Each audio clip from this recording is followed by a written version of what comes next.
Hello, and welcome to Iacon Underground Radio for the week of July 19th, 2024. I'm Jen. And I'm David. And this time, because it's a TFCON special post-show presentation, we have a guest. We do. Hello, I am a guest. My name's Rosetta. Hello, people. Yeah, so for those of us, anybody who ran into us at TFCon, Rosetta was hanging out with us. She was one of our hotel roommates. So yeah, we are going to run through some quick news, and then we are going to talk TFCon Toronto. So yeah, I will start with some news. First thankfully, thing, there wasn't much. Yeah, not a lot of news over the last couple weeks, just little things here and there. So apparently, they are saying that adults are officially the largest market for toys now, which is something that has been sort of discussed a little bit here and there for a while, talking about the market share getting bigger and bigger, but now adults are officially the largest percentage of toy buyers. And that's not just like for Transformers, that's all toys? Yeah, and that includes, I think a lot of it is probably that includes, like, collectible card games. Oh, yeah, that's definitely going to skew the market. Well, yeah. I mean, Pokemon is cards are mostly for kids, but, like, yeah, the Magic the Gathering, that throws it. I know a lot of people, the whole, like, of course you're going to have, adults are acting like kids and it's terrible. I think the real problem, and this is a me thing, is that we are encouraging young people to spend all of their money on digital goods that they do not actually own. Yeah, I was going to say, This is kind of the end result of a trend we've seen since the 90s, if I've heard correctly, because video games have always just kind of won out a kid's attention. Yeah, and I think it's getting worse and worse now that there's tablets, and now that a lot of these, I mean, at least back in the even Game Boy game days, you'd buy a cartridge and there you go, you got your game. Yeah. And now they have all your Fortnite and all your free-to-play stuff, and it's just, I don't even think that younger adults understand that, like, digital goods are not things that you actually own, you're just kind of renting it. Yeah, and I say that as a younger adult who's probably spent too much on digital things. But also, yeah. Steam sales are dangerous to all of us. Terrifying. But just, like, cosmetics in Fortnite are not a thing that you actually own. It's just that really, it bugs me because nobody really benefits from that except corporations, because they don't actually even have to provide you with a real good. Yeah, just like a skin. Yeah, I just think it's sad to have young people not appreciating this stuff. You know, I've got my younger coworker who I've brought up a few times who, you know, I got the very nice recent 4K limited edition release of Crimson Peak, which is one of my favorite movies. And I was being all excited about this, and he was like, nobody buys physical media anymore. I was like, and that's a problem, actually. It is. I like getting Blu-rays when I want to get a movie. It's just nice to have, even without the actual benefits of actually owning your media. It's like just nice to have on your shelf. Yeah, and you know, you hear sometimes about things like disappearing from people's digital libraries because of some rights thing, even if they've paid for it. I think there was something recently with, like, Discovery Channel content on the PlayStation Store just disappearing out from under people, even though they had paid for it because of some. So I don't like the idea that young people are being taught that digital goods are a worthwhile use of your money. Mm-hmm. So speaking of digital goods not being a worthwhile use of your money, they released more information about the Overwatch 2 Transformers collaboration. I don't know if you guys looked this up, but yes, this stuff's expensive. I know, because, like, I actually downloaded the game. I figured, okay, maybe I'll mess around with it. Maybe I'll get a skin or two, or get a bundle if it's cheaper. And then the prices came out, and it's like, I should uninstall this, but then I just went to TFCON. Yeah, it's ridiculous. I mean, as a former World of Warcraft addict, I am still not over the Snacks Ramus snack shop in the, like, Blizzard World level back in Overwatch 1, but it's called Snacks Ramus, David. Snacks Ramus. It's a like Nax Ramus, I know, but a snack. I actually did get the Lich King and stuff. It's a decent gag.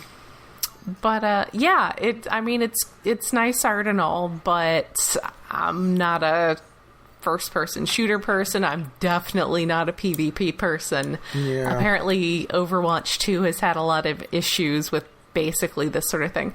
So getting the full set of skins is like $50. I thought it was like, more than that. It might be more than that, but it's literally like the cost of buying an actual game. I think maybe it was like 60, because like it might have been. You 60. have to buy like set numbers of points to use in game, and you can't just buy one. You have to buy the biggest one and a basic one. So it's like $60 or something. It was. Yeah, it's too much, and it's not worth it. It's digital goods that you don't actually own.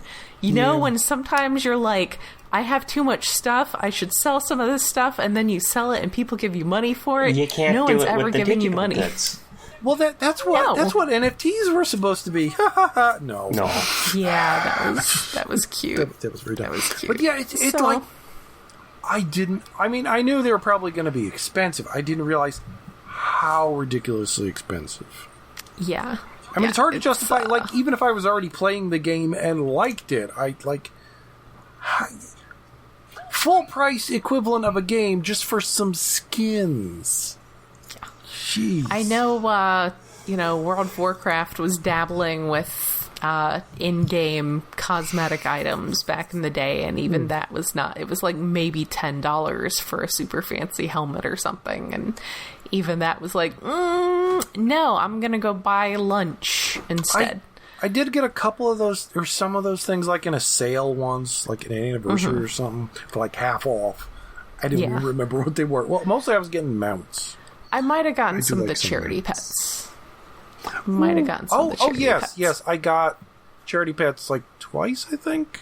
But this is not as... it's ridiculous. It's cool looking skins, yes, but not worth, too much. But also, not a PvP shooter person, so... No.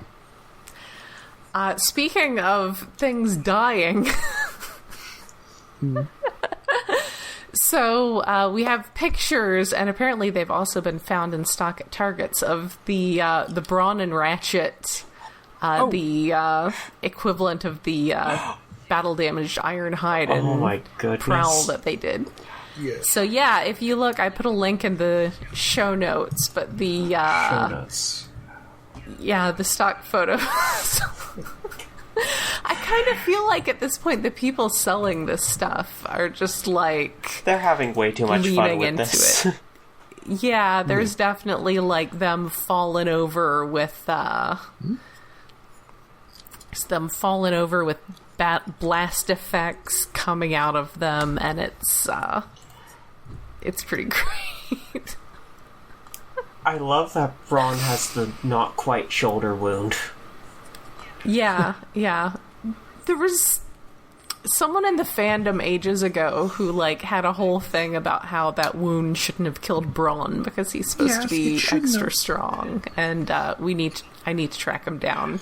Okay, but Megatron had control of Cybertron, which meant he could power his guns enough to actually kill people now. There's your justification. There you go. I always prefer the theory that that's where Braun's spark is, in his shoulder. That's also possible. Man, just the one with the ratchet with the blast effect. It's not okay, man. It's not okay. Ratchet's too good for that.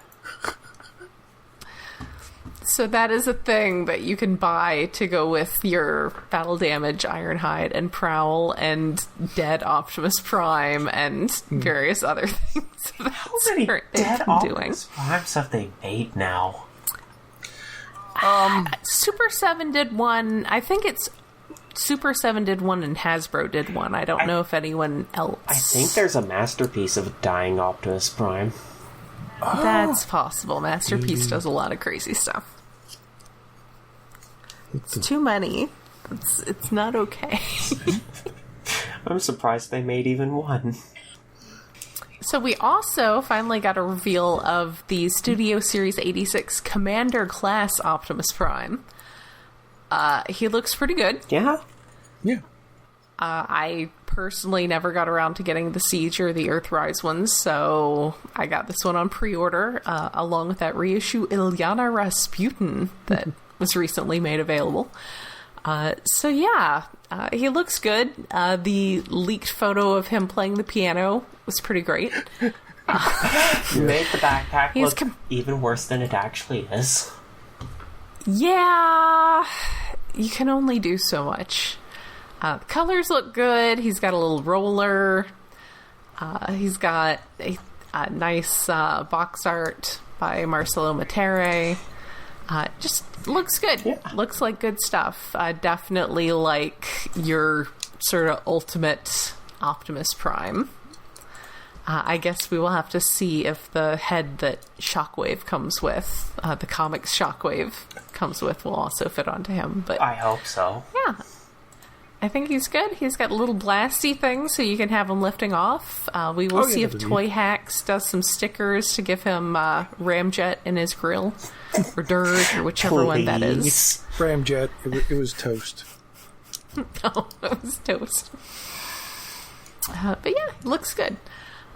They have also there have also been pictures of the Starseeker Road Pig, who looks like a good companion to the Road Rocket that they did last year. Love some G2 appreciation. Yes. All right, I didn't actually look at the transform mode. Ooh, he looks nasty. Well, because he's the Junkion, like. Yeah. One. Well, he was. I mean, me and my motorcycle background, he was like a Goldwing style of bike in G2. It's a very ninja-looking head. The whole saying Transformers on the side of his gas tank is a little odd. But otherwise, yeah, I think I would like his motorcycle mode a lot more if it actually had the, like, Goldwing front cowling, I want to say it is. I don't think that's actually what it's called. But the whole front end with that touring style of bike. But the head does look good. Mm-hmm. The head looks real good. Yeah, I'll probably pick them up because I love me some G2.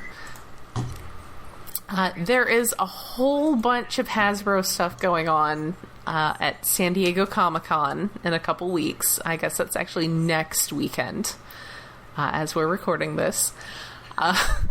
Just looking at the press release on it, and I like the Hasbro booth experiential area. The Hasbro booth will feature an experiential area that will include fan engagement opportunities and fun activities featuring fan favorite Hasbro brands. What? Oh boy, I love fan engagement opportunities. What does this entail, actually? That is weird marketing speak, indeed. Yeah, that is extremely marketing speak. This is written by people who don't talk to normal people. They just only talk to other corporations, people in suits in the office. But also I like the Hasbro Pulse fan streaming studio, which there's going to be some kind of exclusive video streaming from the booth by a guy from Toy Hunter. I like that it mentions it's available for fans 18 plus on the Hasbro Pulse YouTube channel, which I'm sure is one of those things like when I upload Inhumanoids and I mark that it is not for children because that is a trap. I assume that's something where if you say that it's like all ages, then there's some sort of content weirdness with YouTube because they're like that. But just saying that it's 18 plus absolutely makes it sound like there's going to be inappropriate stuff going on. On YouTube, I think it was because there was YouTube Kids, which may still exist, and it's a whole bizarre thing. Yeah, it does. And my sister, who has 2 children, has informed me that is almost entirely white supremacist Minecraft streamers. Excuse me? I mean, I know there were weird Minecraft streamers, but... Oh, yeah. That's, yeah, she had to ask me to find some recommendations for Minecraft streamers who are not actually indoctrinating children into the Nazi party. VTubers! So that's the thing. Yeah, I found some recommendations for her. They will have Arif S. Kitchen and Frank Tadaro there, which is fun. Also, apparently, Sergeant Slaughter.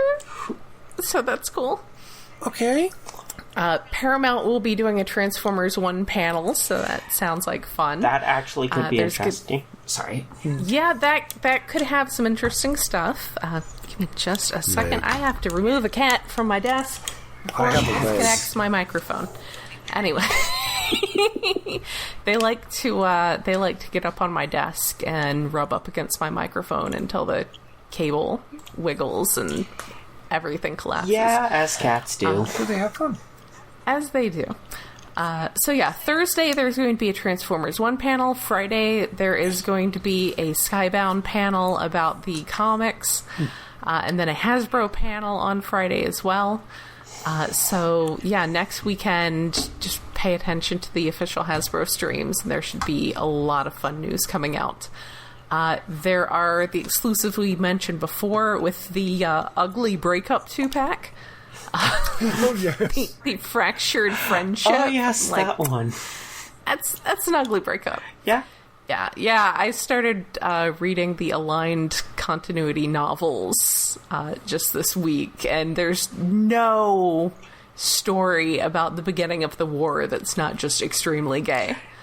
Like, this is like, even War Dawn, the G1 story, was like, Orion Pax is like, gee, that flying guy sure seems neat. Just like, yeah. What? Orion knows what he likes. Yeah. I would say it kind of had to be back in G1 because everyone was a dude, but they specifically made female robots for that episode. Yeah, there was Ariel was in that episode. Yeah. And yet he was all into Megatron. So yes, the, quote, Fractured Friendship set. There is that Death's Head figure. Mm-hmm. And also YOLO Park is doing some Transformers 1 model kits, and Super 7 has some fun reaction stuff with the Grimlock and their prototype Unicron figure in like actual little boxes. Ooh. So that should be cool. And there's probably going to be a lot of odds and ends. Like, I think Loungefly had some stuff last year. Probably some of the licensees are going to do some fun stuff like that. Loungefly just sounds like the weirdest Waspinator redeco. Is he like a lounge singer? Yeah. Is that what that is? Or Yeah. Or is he just wearing like... something? Is he just got like sweatpants on? He's just hanging out. Well, I was thinking of like a He's lounge lounge singer. More than... He's not wearing loungewear, like yeah. pajamas. No, I wasn't thinking... Although Big Lebowski Waspinator would work too. Oh my goodness. Well, regular Lebowski, not Big Lebowski. Anyway, I need to rewatch that movie. Quick rundown. In stores showing up now. I have...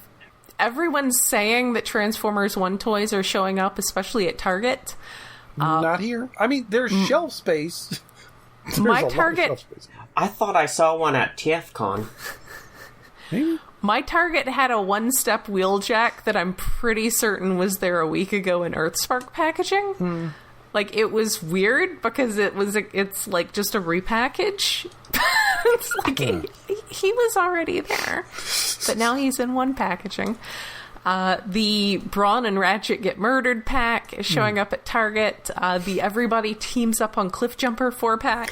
Oh, yeah. I remember hearing that at TFCon, like, that was out and somebody had gotten yes, it. Like, with the Tarn, the Squeeze Play. I can say Cancer, because that's his Japanese name. The, I guess, Prototype Colors Tarantulas and poor Prime Cliffjumper about to get his ass handed to him again. Why was Prime Cliffjumper added to it? you needed an Autobot. Did you, though? Somebody's got to be the one getting beat up.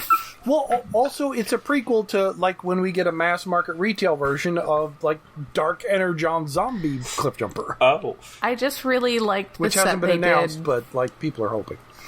I like the set they did last year that was 3 literal insects and then Gold Bug. Yep. They're like, it's a great it's set. a bug. It's a bug. It's a bug. Bug enough. I don't know if it's shown up. Well, presumably it's shown up other way. The Target exclusive Optimus Prime that comes with Ravage, redeck out as a dog. Oh, yeah, I've seen a few of those. Okay, I just saw it today, and it's like I was shocked. Yep, oh, it's out. I did see it. I did see it last week. So yeah, again, that I is saw a few actually vendors showing up. with it at TFCon. Oh, I missed that. That too. But yes, here in the States, that is showing up at Target. Those red balls are solid concrete, Prime. You be real careful where you're throwing that. Also, the art on the side of him petting Bullseye is really, really cute. Yeah, it's very cute, but I didn't think I needed it today, despite the fact that I bought other things. But... So, that is our roundup of all that stuff. So our main discussion this week is TFCon Toronto. Yay! Woo! So... let's see how long this episode goes. Yeah, I will let y'all lead on this because I am honestly, again, my sleep schedule is still getting back to its usual screwed up state after being kind of normal for a weekend. I got a full night's sleep last night, but like 5 days in a row of not complete sleep was not helpful, but yeah, may have helped my euphoria at the con. Yeah. I tried to write up notes of a day-by-day breakdown, at least what I remembered, but y'all, was this the gayest place on Earth? Yes. It's gotten real gay. It's gotten... I'm reminded a little bit of shortly after Animated. Was Animated that also brought a pretty gay a period? lot of young women into the fandom. I mean, largely the fandom because they then? came on after Teen Titans because it had a lot of the same creative folks. And like Aaron Archer at one point, who, I've mentioned that I've been talking to since he was just one of the design team people hanging out at Wizard World at the Hasbro booth. So he was like, there are a lot of women here this year. And I was like, yeah, there are. And now there are a lot of gay people at these conventions. It's most just of the gayness in very queer Transformers now, I know of is the which post is IDW. amazing. I love seeing gay the stuff, fandom, but that's what we're still on the and rising crest of. Did we lose Jen? Jen? I'm the one who got disconnected. That's cool. She's still there, but she's not saying anything. Oh, jeez. That's different. Usually, when we lose audio, it's a full disconnect. Jen? It's okay. We'll just keep going for a bit and hope she comes back. Okay, so... Yeah, no, it was a very gay convention, like... Yeah, I kind of, like... I did expect it to a degree, as has IDW, and how the fandom has been growing and mixing and changing over the past decade. But wow, like... I honestly cannot... I don't think I've ever been in any place that was that LGBTQ plus friendly. Yeah, no, it's... like... It felt nice. Yeah. It was very good. It was healthy. It was happy. Everybody was having a fun time. starting the first night, just running into so many people, which partially is the advantage I have found. Like, it was a great con, but I would recommend finding your own Jen who has been in the fandom forever and knows everyone. Yeah, so would I. I'm glad that we were in the same room. Yes. Yeah, it was. I mean, the thing is, you're back, Jen. Where did you go? My Wi-Fi decided that it didn't feel like Wi-Fiing for a minute there. I genuinely don't know what happened to my network connection. It was weird because like you didn't actually disconnect; you just stopped. Hanged. Well, as far as I saw, it disconnected, and like my Wi-Fi network was not actually showing up, and it was your name was still there, and there was no ding ding. So, anyway, it was worrying. Anyway, so it was very gay. Yeah, it was very gay, and it's been great watching that happen. But yeah, I know a lot of people who have come to BotCon with me have been like, wow, you know everyone here, and TFCon is the same. So yeah, it was very nice fun. having you as a tour guide in a way. I like doing that. I like the idea of being a fandom elder so that I can be the one at the gate kicking the gate open Unfortunately, and saying everyone can come in. It's like the power fantasy for open RPGs where you just want to help everybody. Yeah. Unfortunately, I tried to sleep at a reasonable hour, so I couldn't go drinking with any of you and meet people that way. We really didn't, which is admittedly a thing I wanted to. One of the things I wanted to do that didn't happen, we didn't stay up late at the bars because we're kind of getting old. Well, I think it's partly that we're getting old, and I think it's partly that the bar closed at midnight. Okay, fair point. I had one drink all weekend because I was already just the first night. Yeah, I had one, I think, Friday or Saturday night. But yeah, I think the bar closing at midnight, that's a choice that they chose to make. I know most of the conventions I've been to, it's usually open till about 2 or so. Yeah, 1 or 2. And it's usually just local regulations, but... Mm-hmm. And Maybe it's Canadian is different. I did get the impression that the hotel staff was a little tired of us, so I don't know how that's going to pan out. I don't think we were that bad. Like, compared to anime conventions I've been to, we weren't that bad. Compared to other Transformers conventions I've been to, we were really not all that bad. Yeah. But apparently they used to have karaoke, which I regret missing. I mean, we probably would have been a problem if there was karaoke, but that would have been so much fun. Yes. Yeah. But yeah, I did a room sale on Friday night after the auction, which... Yes, thank you for mentioning that, Jen. I was thinking about not doing that, but then I did bring toys all in boxes still. Yeah. And that did very well for me. Yeah, it's basically, it's kind of a, combination yard sale and room party. Yeah. So people come up and they hang out. I was really surprised at how many people showed up. Well, I was thinking it was going to be more just yard sale feel as opposed to, half these people Jen already knows, or they're people we become friends with over the rest of the weekend. Yeah, everybody there. Yeah, everybody there is already everybody there is friends. Whether you are friends who know each other already, or whether you're friends who have not yet met. That is more it's even more of a feel than the BotCon I did go. It's so different from anime cons in that we're all there for anime and to be friends and all kinds of stuff, but we're all there specifically for Transformers. So many different continuities of Transformers, but all in one big happy gay house. And we all love Transformers, even if it's not the continuity we like. Yeah. I think a lot of why it's maintained its queerness to the level it has is that people came in with more than meets the eye, and then they discovered the other parts. Yes. They that was good on board, and people have stuck around because they've discovered maybe they really like G1, maybe they like Prime. Maybe they like the Marvel comics, Maybe they like bots. Yeah, I like bots. bots. Everybody should like bots a lot. It's the best.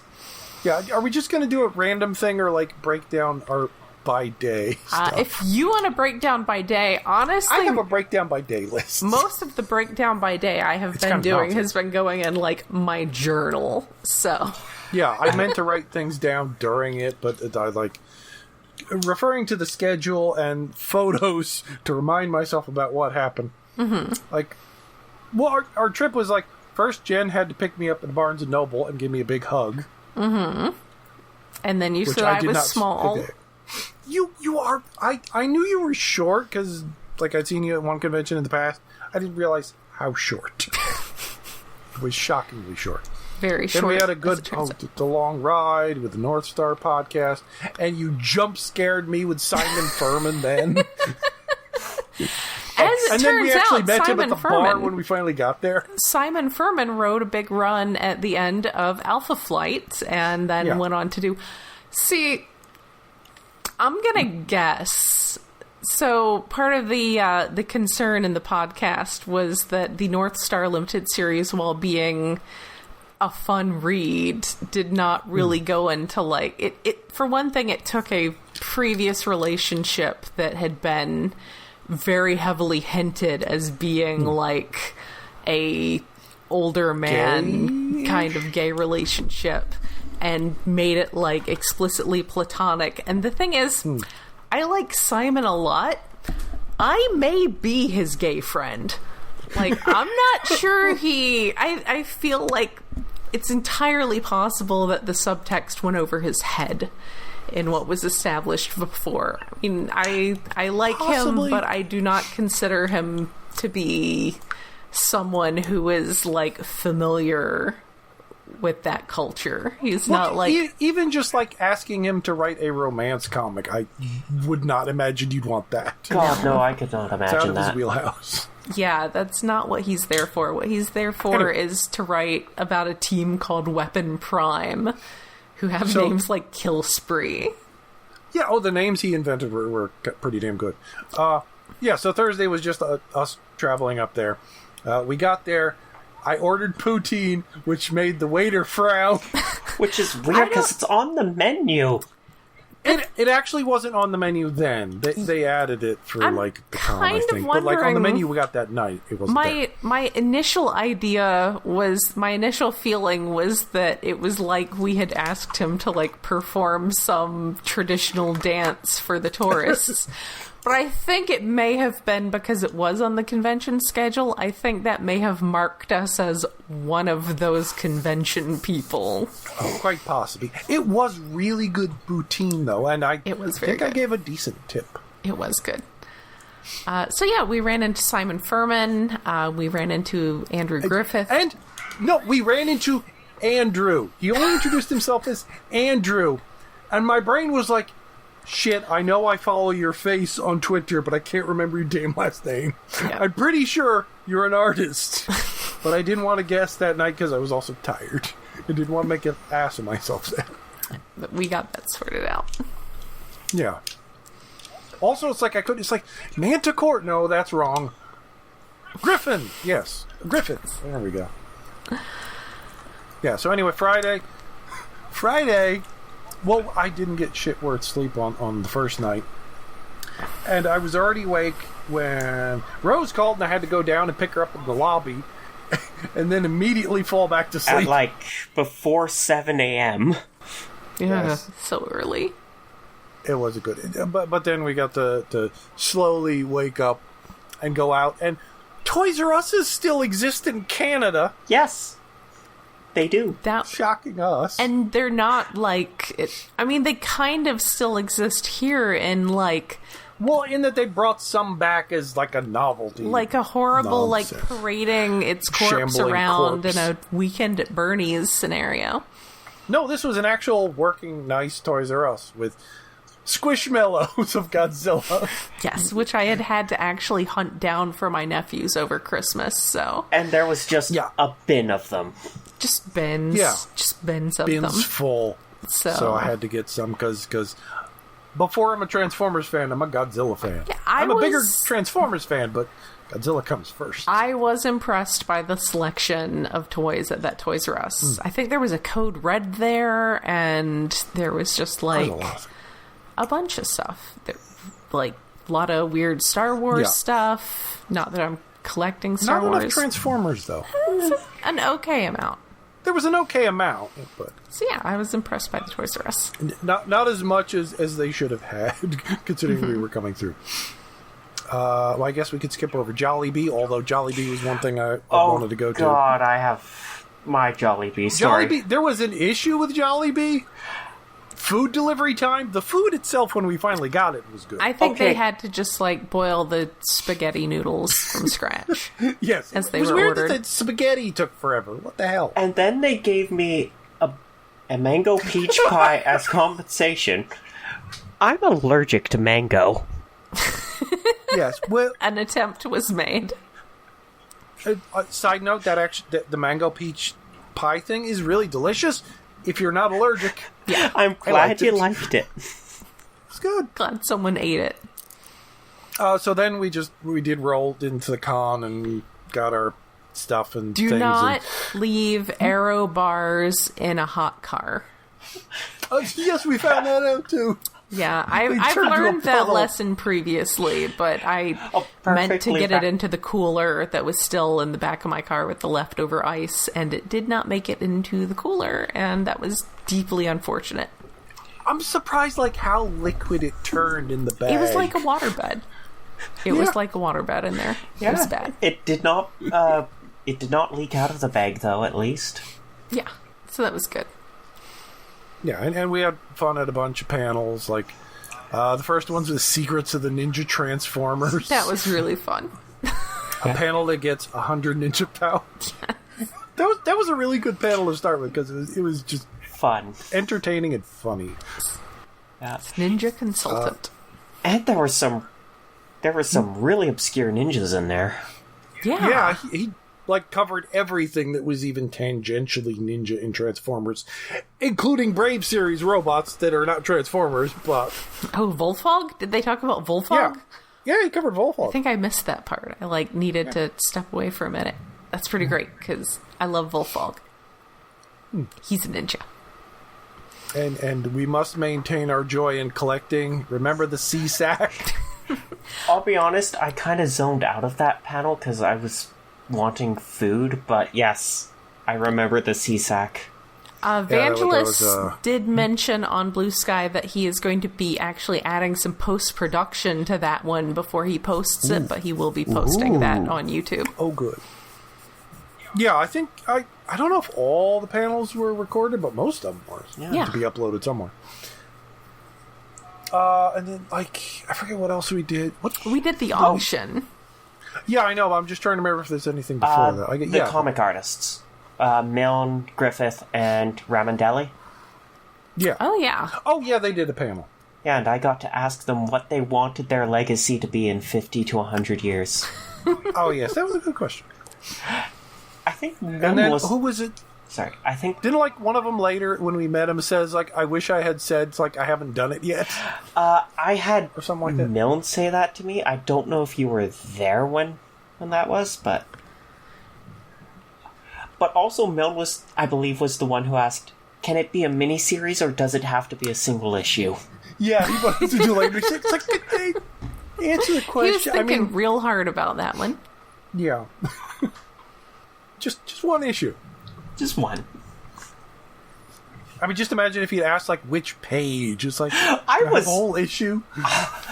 I was tempted to ask, okay, what single image 500 years from now is going to be your Mona Lisa? I mean, well, maybe next con. No, that's yes, but too mean. Sorry. Then we got to the charity auction. It would which be was... pipes getting stepped on. Oh, yeah. Yeah, that's probably The charity auction was super fun. That Deathsaurus, the HasLab Deathsaurus, didn't it go for like over $600? The second one, yeah. Yeah. The first one was a raffle prize, like almost I think. 500 or something. Oh, it was a raffle prize. Oh, that's why. Yeah, it's like I should have bid for something at the auction. I should have bid early because the second half is like, nothing I really want. I got a Quillfire. I got I got Evolution Armada Megatron. Oh, yeah. Yeah, that was, I mean, it was a lot of fun. It was auction style, so it was real engaging. There was one thing up there that I had really wanted that I got outbid on, which was the UK Headmasters DVD set. And then the next day, the person who had bought it said he had actually thought that it was all three of the series and not just one. So he had paid $80 for it, and he offered it to me for $40. And honestly, I didn't have change for a $50, so I just told him to keep the change for a $50 because that was a good deal. Yeah. So yeah, I'm very excited to have that. I know I have, rips of them that I found online somewhere a while back. But again, physical media. Get to put it on your shelf. Also, I do actually have a region-free DVD player hooked up to an old CRT TV, so I can watch it. I can watch things as they were intended, but it helps to have the actual physical disc. I don't have a good way at this point I don't have a DAC to connect my laptop up to the CRTs and get it in the proper 4:3 aspect ratio. So yeah, that was something I was hoping to find while I was there, so that was pretty exciting. And then we had a room sale. And like I said, it was party vibes. I was really happy with how it went because I have not done one of those before. I've gone to them before, but I haven't done one. That's very much like next time if I come to Baltimore with you or just next year. Yes, first night room sale to make cash to buy more toys. Yeah, at the last TFCon I went to, I did have the jump scare of going to room sales, and one of them was Pete Sinclair's. Well, I don't think we're going to get that Iacon. Nope. I am sorry. That was unfortunate. So yeah, it went really well. That gave me a big chunk of spending money to take to the next day when the dealer room opened. Yes. Like Saturday, I think is when I bought most of the stuff, mostly in the morning. Like we probably shouldn't. We probably could have waited another hour to go to the dealer's room. It was so crowded and warm. It was really crowded and really stuffy. So I know I brought a mask. I probably should have put that on earlier, but yeah, I should have put it on like before we got there. Yeah. I didn't think about it till we. Thankfully, I had it on me. I put it on after I was in there like 5 minutes. It's like, oh no, I do not want anything bad. Yeah. Which thankfully I tested today. I'm a negative. And other than a little bit of sore throat, I haven't really had any problems. I've still got a bit of a headache and wobbliness that I was complaining about during the con, but it hasn't been fine. Well, that might have just been like dehydration, even though we were trying to drink a lot. It's like by like Sunday, I was wobbly a couple times. I was starting to get headaches. And there's still the classic con crud. Yeah. Which is not COVID, but is still not great. Yeah, I got it like as soon as I got in the hotel, so maybe I got it on the plane. Oh, that could be. That could be. Oh, wow. But yeah, it was a crush in there. One of the first things I got, I think I got one or two little things first, but one of the first big things I got was a sealed ninjas from Botsmaster. Yes. First, we got the clenches, I think. Yeah, I picked up Clench. I actually picked up Clench for Headmaster Don from RFC. Yeah, what is it called? Clutch on the box? Something. I can never keep track of third-party names. It's Clench. We know who it is. Yeah. We know who it is. It's a redeco, remold of their, Armada Prime. Yeah. Naval Commander is their Armada Prime. You know our planet just without isn't the in jam. trailer. Yeah. And missing his hands and extra head. But yes, we're wandering around and away on the back wall. You saw ninjas from Robot Master. They had, from Botsmaster, they had ninjas and ZZ Zoolander, who actually I had back in the 90s. I had, of course, the main character, because you gotta get the main character. But my favorite part was that obviously this had been priced by a friend of the guy running the table, because he looked at it and he was like $80 and clearly did not want to live in a world where that was a reasonable price. That's probably like the actual price that it would go for on eBay. It's just like, who's actually going to buy a Bots Master toy, let alone for $80? Yes, a friend of ours confirmed that was actually a reasonable going price based on eBay recent sales. But he offered $50, and I was like, it's still kind of early. And then he said $40, and I was like, okay, fine. So I wonder if he sold the other Bots Master that's toy. a good question. I should have checked in on that before we left. So yeah, that was, I had a bunch of money to throw around. The art room was great. I went to the art room, got a Bravern pin, which was really cool. Yes, you were eager to show that off. Lots of stickers. So many stickers.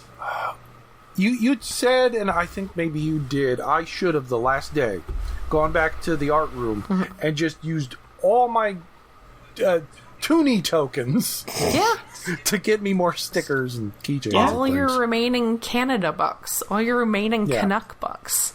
But I somehow did not have time on Sunday to do that. So I had gotten... Also, I should have got more business cards in there. I got a new water bottle to take with me, specifically so I would have one that fit into the bottle pocket in my backpack that's normally for my big coffee tumbler. And I decided to just buy stickers for it while I was there, so it is now covered in stickers from the art room. And of Starscream, right? Yes. There is... It's a bunch of different ones. I did get a Starscream sticker, but I don't think I've put that one on anything yet. That one I'm holding in reserve. I think I may actually need to just redo all the stickers on my laptop this week. But yeah, there was a panel on G1 Comics, Bob Budiansky and Simon Furman. I like that they really seem to have gotten used to being on panels together now, because they were like picking on each other and giving each other time limits. And they did seem to have running gags. I like the time limit thing. Yeah. Which is cute. It's like, you can only talk for so long about your thing, then it's my turn. Yes. Sometimes necessary with how much they have to say. Yeah. We did the usual convention stuff on Saturday, and then Saturday evening was the Slurpee run. Yes. So that was... Which was very impromptu. Did we just see a flyer or something? Well, Zodberg had told me about it ahead of time. Zodberg told you, and then we ran into Goober. And then, there were flyers for it, because the time had they decided to move the schedule up an hour. And that worked out really well. And that was super fun. A bunch of us, apparently 69 of us, went down to... I checked the video and they only said 67, unfortunately.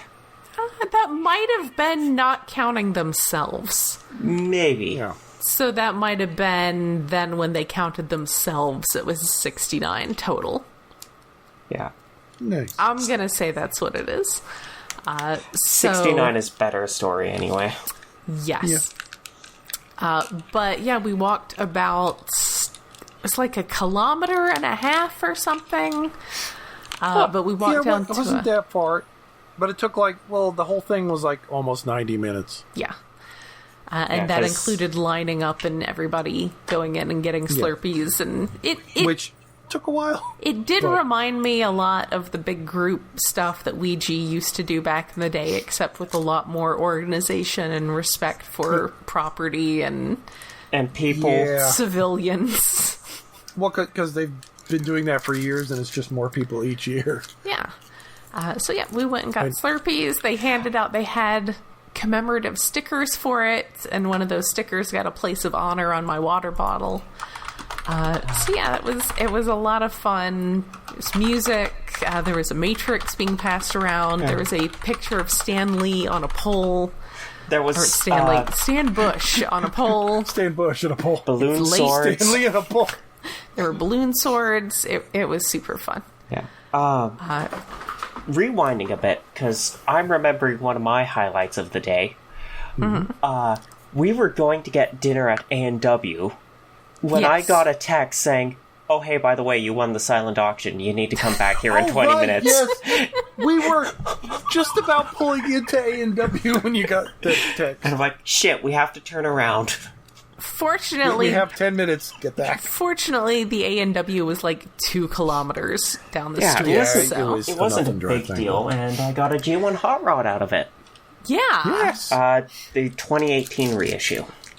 Nice. Yeah, that toy holds up. That toy holds up pretty well. It has set my standards for G1 toys too high. Probably. He even has the thing I always wanted a Transformers toy to have in my childhood. A molded interior. Yes. So good. What is this fussing I'm hearing? These cats are fussing. They're talking to me. So yeah, it was... Saturday night was a lot of fun. There was a lot of hanging around. Just didn't want to go to bed.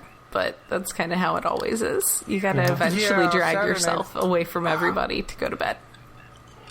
But I kind of wish, like, Saturday night, maybe we tried to stay up and get drunk. Well, wouldn't have been that late in the bar, because the bar closes early, but... Midnight? That's ridiculous. That's no time. Yeah. I do like... Oh, yeah. Because part of the problem with BotCon during the fun pub years... I found out that apparently they, like, would put the guests in a different hotel.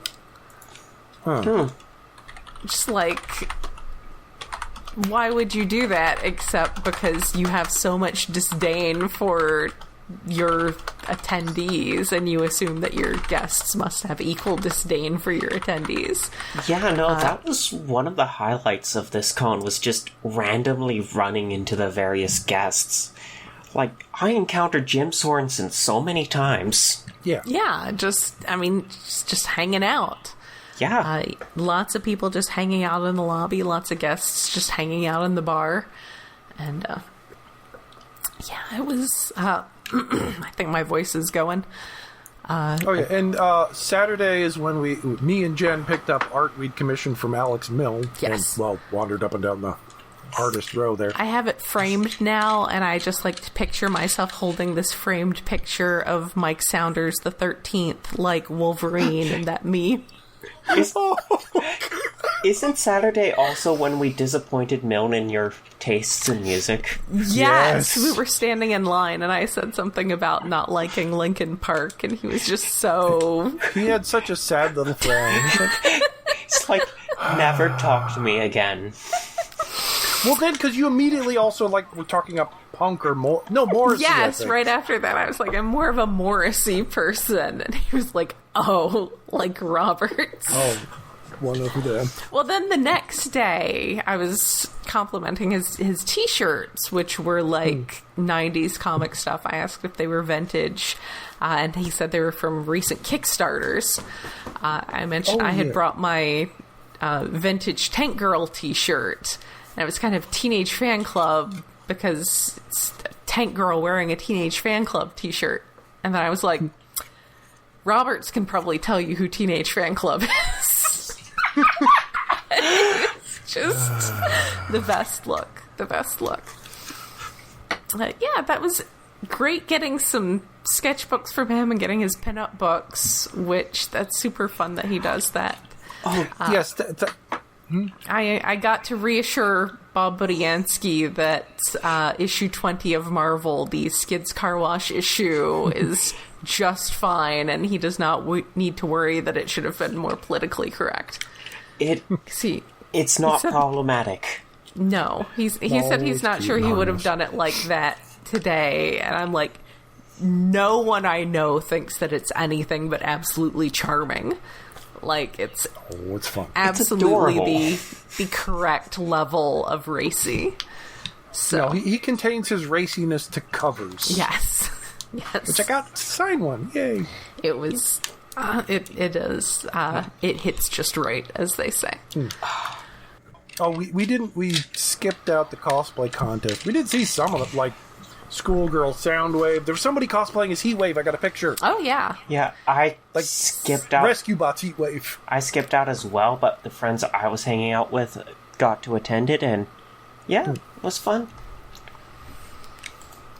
Yes. Oh, and there was a whirl puppet. Yes. Yeah, that was neat, like a marionette. Oh yeah, marionette. It's like it's making robot marionettes out of cardboard. It's like, oh, that's an idea for next time. Because a stupid idea I had was like getting a Kermit puppet, like if we went to a panel and using that. And then we did end up going on a panel, but not using the puppet. I didn't have a puppet because I didn't bring it. So yeah, on Sunday, the folks from the Children of Primus group, they have a presentation on the Mystery of Convoy video game, which was a Japanese exclusive Famicom game, which I remember one of the earlier BotCons I went to, I want to say it was 96, someone brought a Famicom and brought that game out for people to try it. And the general consensus was this game is terrible. Yeah, because it's in the era of Nintendo hard when like games were designed as quarter munchers, even if they were home consoles. But somehow this one's even harder. I mean, it's like famously difficult. basically like shovelware. Weird. They weren't trying that hard to make a game. Well, it's a step above the like E.T. the game. Like it's playable. It's just ridiculously difficult. It's only one step above. A little glitchy. E.T. the game. Which makes me wonder, why did it get so many re-releases?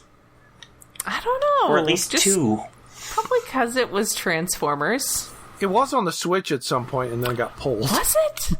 It was on... I think it was on, or the Wii U store or something. It was on the Wii. It was the Wii Virtual Console. I didn't know that. One of those, and then it was up for a bit. It's like no, and people complained too much. And then it was part of the Q Transformers mobile game or something like that. Yes. So yeah, that is they're doing a ROM hack of that to make it more playable. Lots of quality of life stuff, actually giving you a health bar, like a life bar, shields. So. Yeah, that is Deceptikitty.com to get updates on that. There's not a lot of information about it up there currently, but they do have a physical release planned for those of us like me who have NES consoles hooked up to CRTs just in our home. So was he the guy who had Lana, the actual kitty? Yes. Okay. Kitty cat! Yes, there was a kitty cat. Oh my god, there was a kitty cat. Yeah, Mike. She had things to say in one of the panels. And it was fine. She was adorable. She was a kitty cat. She's very pretty. Apparently, at one of the previous conventions, she caught a mouse. Good kitty. Yes. Unless that was some poor kid's pet. Probably not. Probably not. Working hard. And Vangelis and Aaron Smith had a panel about the Transformers news of 2003, which is a live stream that they've been doing. Yes, it's such a weird title for a podcast or stream that they just randomly did, but it's like, no, they went to TFW 2005.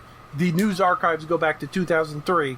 Yep. They just started there. Yeah. And that did have all the fun Orson's World stuff with World. Aaron saying, no. And a very specific joke that's aimed at people my age. Bionicle. Oh, multiple jokes, but Bionicle, yes. Bionicle? Bionicle. No. Just Aaron. Just no. Oh. I remember 2003.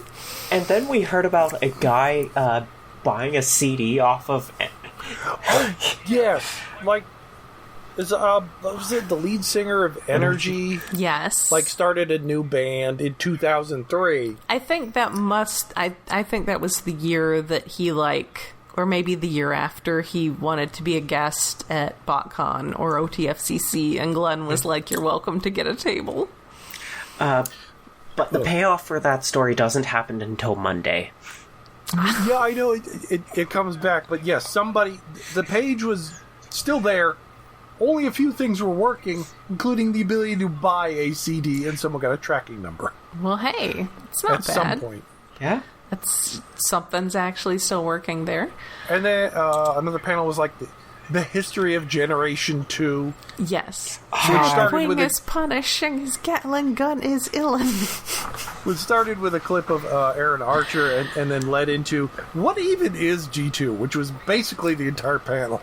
Yeah, goodness knows there was a long time on eBay when people would just post anything from the movie on under Generation 2.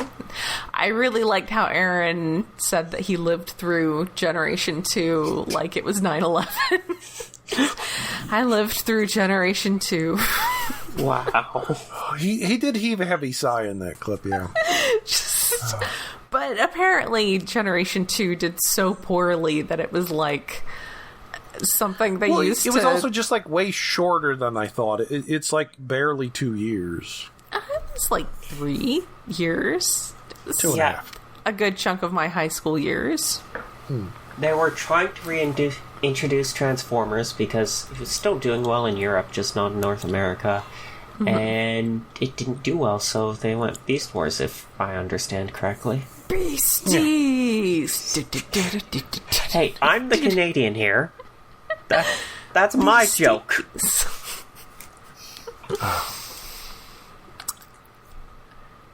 So yeah, they did that. We had there was a panel by Goober that I'm sure was really good, but it was last call in the dealer room, and I had to go spend the last of my Canada dollars. Buy some GoBots. I got a Zod. I haven't tested him yet because I need to go somewhere that has C batteries. Because who even has C batteries? Yeah, I think last time I had to get bigger batteries, there were D's or something. I like that Jim Sorensen also got a Zod. So we were just completely independent of each other. We just ran into each other and were like, look what I got. It's like, oh, there's Zod. I got one. Yeah, I saw someone else with a bunch of GoBots. Yeah, there was a whole bin of them, and they were going pretty cheap, and I think somebody, towards the end of Sunday, cherry-picked a whole lot of good stuff out of there. I got a Fightor. I think I was talking to them afterwards. Yeah, they were in the lobby. Yeah. And then we got to do the podcaster roundtable. Yay, which we fell Welcome backwards to into. being on a panel. Yay. It was reasonably easy since there was 9 of us all crammed up there. Yeah, it went really smoothly. I think Vangelis is really good at hosting that. When I was at 2019, it was hosted by the young folks of Steel City Bots, who were 19 and made me feel incredibly old. But yeah, it went really smooth, and it's a lot of fun being on a panel.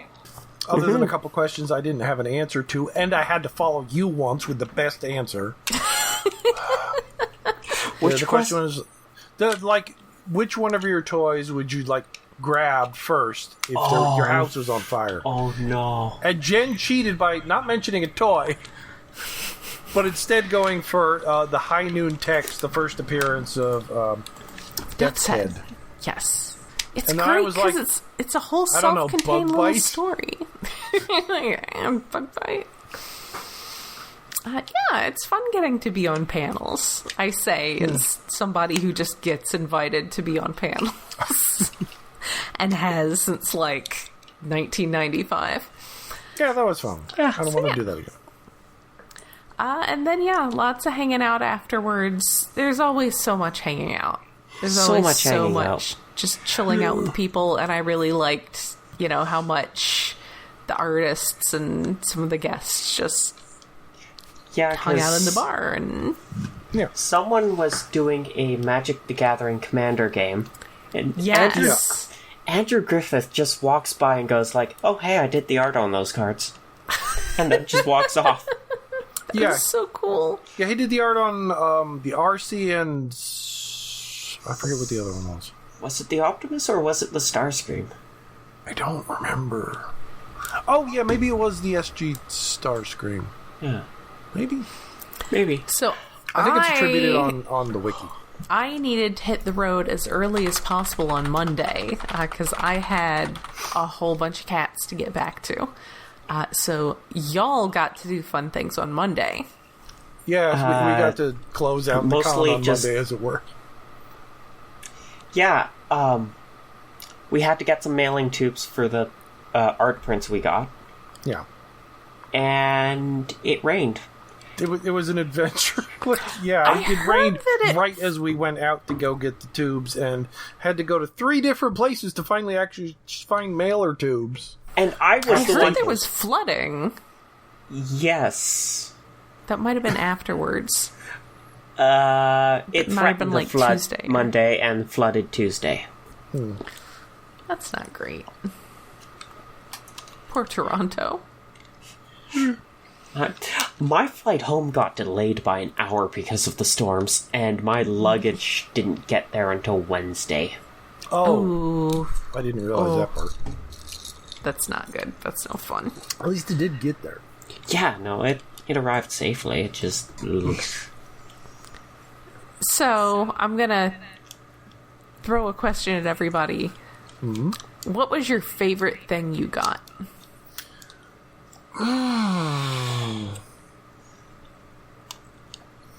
I mean, the Alex Milne art print is definitely near the top. Yeah.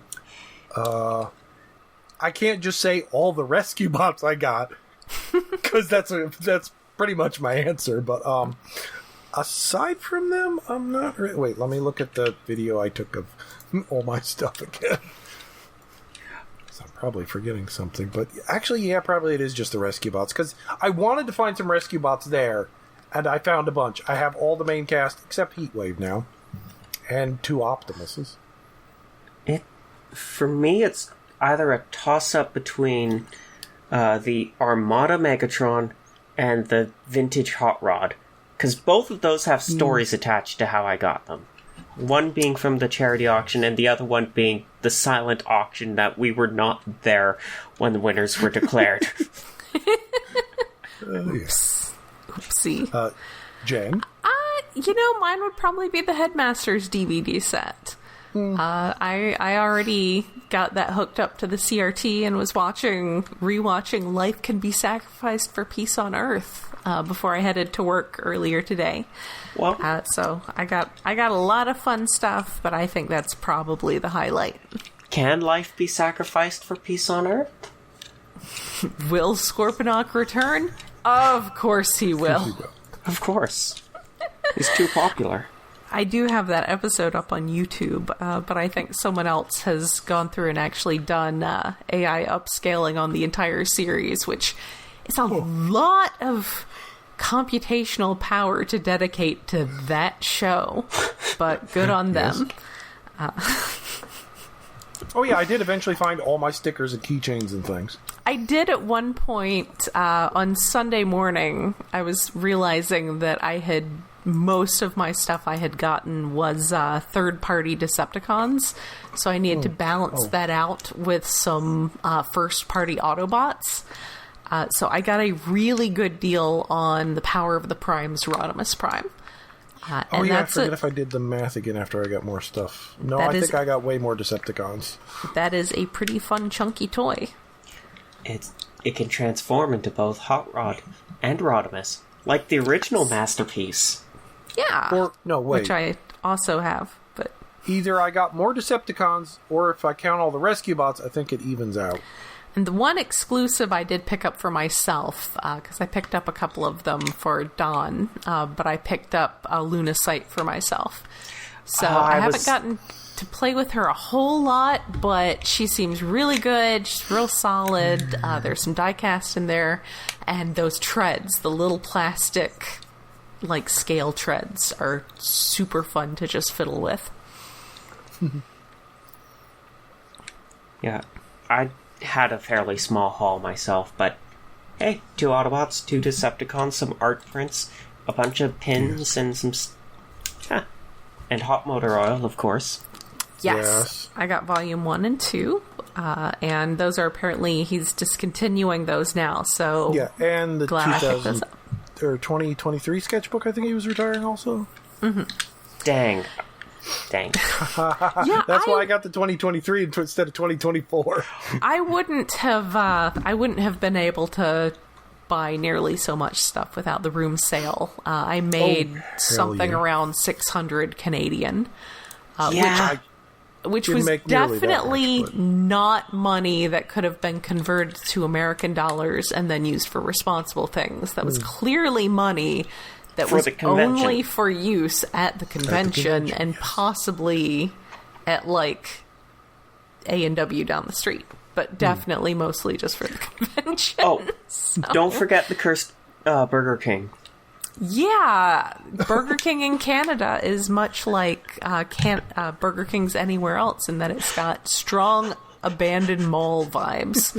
Like it's a dead mall in Burger King. It does Sorry. Go on.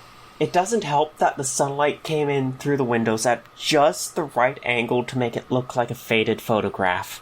Yeah. Yeah, it was sepia. Very liminal space. It was, which was really bad because there was a big convention going on right down the street and it should have been doing better, but it did not. So yeah.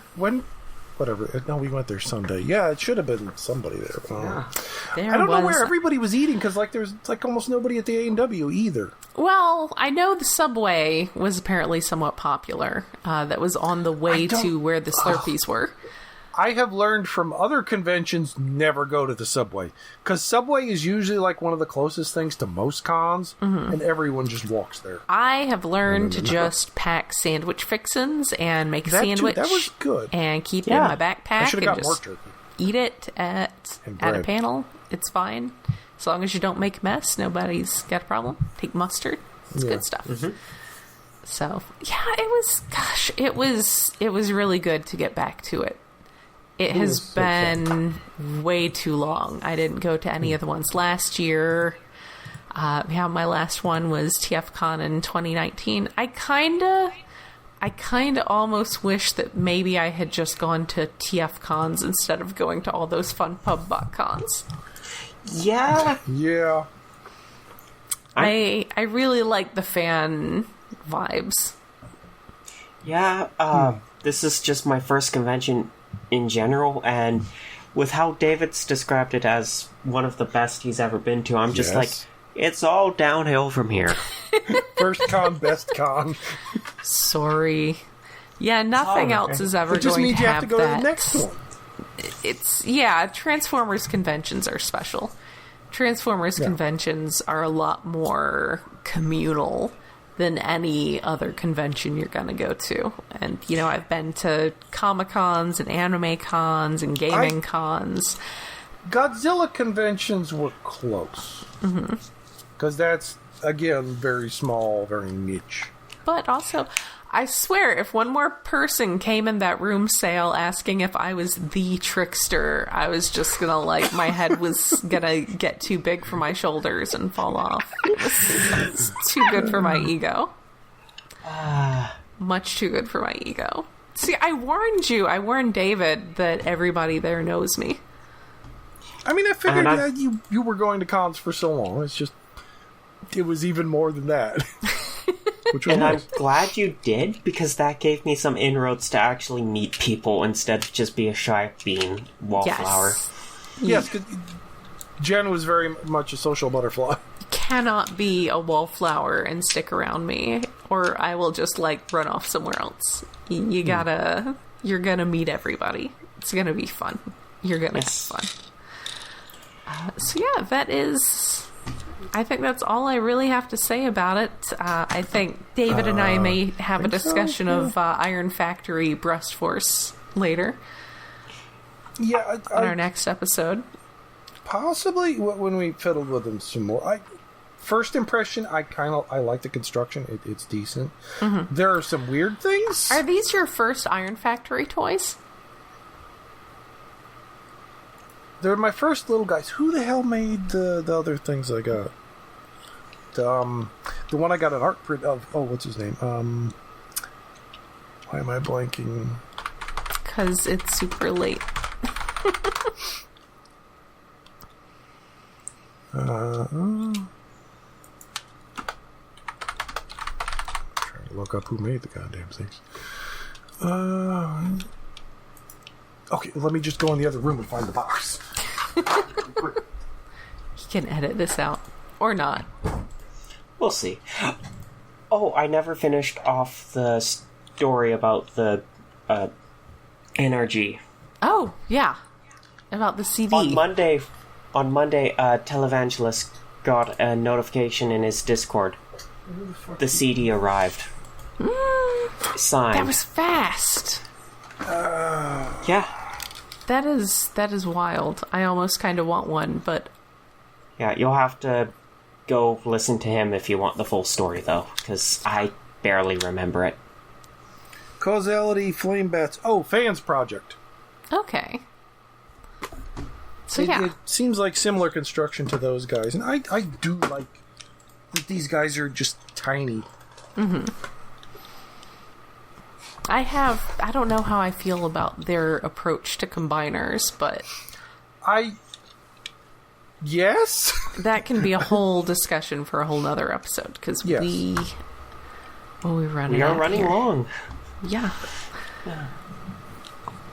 Oh, I mean, yes, this is a Long Food News podcast, but we've had longer podcasts, but yes, I have to edit this and get it out, so, yeah. We haven't done 18 hours talking about Madeline Pryor, so there's still more ambitious projects. Still time. More ambitious projects out there on the internet. Yeah, it was really good meeting everybody and seeing everybody again and seeing people who I had only really seen online and, meeting new people, and it was really wonderful. good for me. I'm really glad I went. It was, I think, kind of what I needed. Batteries have been recharged.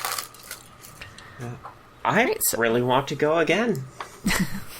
Well, there's Baltimore. Yeah, pretty much we're definitely going next year. Baltimore is I am probably going to go to Baltimore because it's only a couple hours for me. It's actually Also, didn't you already get a room? Yeah, but, that can be provisional. I mean, I guess you can cancel, yeah. Yeah, I'm probably going to go to Baltimore just because the travel investment is a lot smaller. So I don't have to worry about and quite as much dealing with the cats. Did we say Monday, the last night, it was like just a handful of us closing out the con? Yeah, Jim Sorensen, Televangelist, and a few other guys. Televangelists. Not televangelists. Decepticitty, and some other people. Yeah. Good. Sans Kitty. And there was a cat. Most importantly, there was a cat. She was very pretty. Love Lana. Very pretty little girl. And now, thanks to this convention, other than buying many Transformers, I have now, after 20 years, finally gotten into Magic the Gathering. Oh no! So you've actually figured out how to play and stuff? No. I haven't actually played the arena demo, so no. But it makes more sense than it did like nearly 20 years ago when I was trying to read the instructions and watch people play. And I knew how to play Yu-Gi-Oh! Then, but it didn't make sense. It's like, what the fuck are you doing with the Magic game? I don't get it. There's so few life points. What's with the 3/3 on a card? How many stars is this character? Star number. Where's your trap cards? In your hand. All right. Anything else to wrap up? No, great con. We're going back next year. I maybe I'll go to Baltimore. I don't know. I'm iffy on that right now. Think about it. Mm-hmm. I got a room. Yeah. Well, I got a room for Friday and Saturday, which is fine with a 2-hour drive, but maybe not with a 6-hour drive. No. Well, I think ideally it would be like 5 or 5.5, but who knows? All right. Well, I think that is an episode. Anything else to add from our special guest host? Do not perceive me, please. Help. I'm gonna hide. All right. So that's it. Do a quick little rundown of the socials. I am Trickster everywhere, Trixter, because it's more Cybertronian. On Instagram, it's Autobot Trickster. Like when Hasbro can't get a trademark and they have to call him Autobot Jazz. And David? I'm Strange4, Four, spelled out. Pretty much everywhere. I'm Retro Pizza, Twitter, Instagram, I think. Yes, Instagram, that's also my thing. I should use that more, at least to post pictures of toys and cats. Same. Once my brain has gotten back to normal after the convention and I have time. Right. Rose, anywhere you want people to perceive you on the socials? Or just no perception? Not really. No. I'm kind of shy about that stuff. But if you're on our Discord, well, David's Discord. Well, our Discord. Yeah, if you're there, you'll probably find me, at least on movie nights. That is iaconunderground.net. We've got a link right over on the left-hand side of the page for our Discord. Feel free to come on by. Mm-hmm. All right, so that is it for this week. So next time, I think we're probably going to have a lot of San Diego Comic-Con news to talk about. Yeah, and reviews of toys that we got at the convention. Yep. So until then... Aside from, wow, rescue bots are really easy to transform. I love them. They are, because they got to be for little kids. Anyway. Yeah, they're one step, basically. Oh, that's great. Anyway. Good night. Good night. Good night. Da, da, da, da, da, da.